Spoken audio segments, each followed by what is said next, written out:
那讲到台湾的生囝率是世界上介低，为着要让少年人安心生、放心饲，立法院透早专案报告，调立规拢认为应该参考日本的做法，制定查甫人的育婴假，提案修法，增加囡仔8岁进前，家长嘛会使请的亲职假。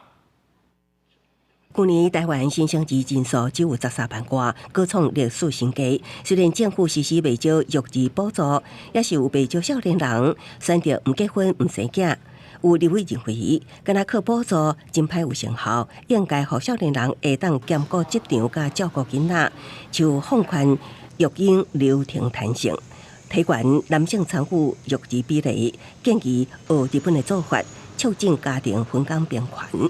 员工超过100人的公司，并且这大概5万家去制定而且公布男性育婴休假的比例的目标，是不是？他这样子才可以彻底的从上而下的带动整个企业文化。包伟，我觉得可以来参考了。不少女性入会主张，即马妇女8礼拜产假应该延长到14礼拜才符合国际趋势。另外，也提案修法，增加亲职假，囝儿8岁进前。 家长会当请请职假，佮会当依需求用日也是点钟来请假，互囡仔破病也是临时停托的时，有搁较侪时间陪伴，改善女性劳动参与率下降的情况。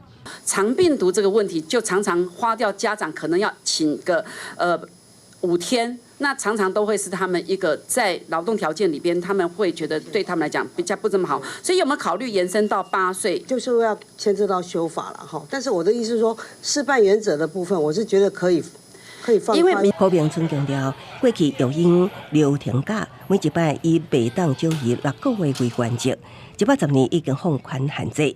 改造时上低，只要有30天就会当提出申请。今年3月，更加订定弹性育婴流程新试办计划，雇主会当互劳工以5日还是7日请育婴流程，也会当单日申请。原定5月上路试办，因为各方意见无同，会收集更加侪意见了后，才公布上路时程。记者综合报道。